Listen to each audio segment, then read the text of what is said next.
কি সুদীপ্ত বলছেন? হ্যাঁ বলছি। আপনি কে বলছেন? আপনার গত 2 মাস মিলিয়ে 3টে মাসের কিস্তি বাকি আছে। পেমেন্টটা কবে করবেন?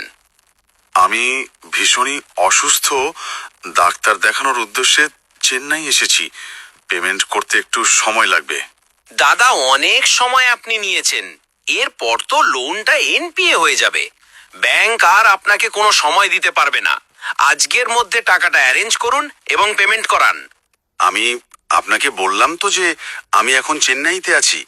এখন কিভাবে আমি টাকা অ্যারেঞ্জ করব বলুন? আমাকে আর একটা মাস সময় দিন, আমি পুরো লোন শোধ করে দেব। আপনি একটা ইএমআই দিতে পারছেন না, চেন্নাই পালিয়েছেন, আর বলছেন পুরো লোন শোধ করে দেবেন? আপনাদের মতন মানুষদের সঙ্গে আমাদের প্রতিদিন ডিল করতে হয়। এসব ছাড়ুন, আজকে টাকাটা রেডি রাখুন। আমার লোক আপনার বাড়ি গিয়ে টাকা নিয়ে আসবে। আমাকে এভাবে প্রেসার দেবেন না। এর আগে 17টা ইএমআই আমি সময় মতোই দিয়েছি। এখন আমার সিচুয়েশন একটু খারাপ, ব্যাপারটা বোঝার চেষ্টা করুন। আপনি এমন ভাবে বলছেন যেন আমার ইএমআই আপনি ভরেছেন। আপনি তো মশাই ভরেছেন আপনার নিজের এমআই।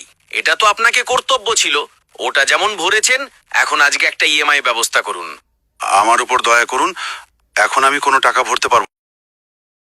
যদি আপনি বা আপনার পরিবারের কেউ এই ধরনের সমস্যার সম্মুখীন হন, তাহলে দেরি না করে আজই লোন রিলিফ এক্সপার্ট টিমের সঙ্গে যোগাযোগ করুন।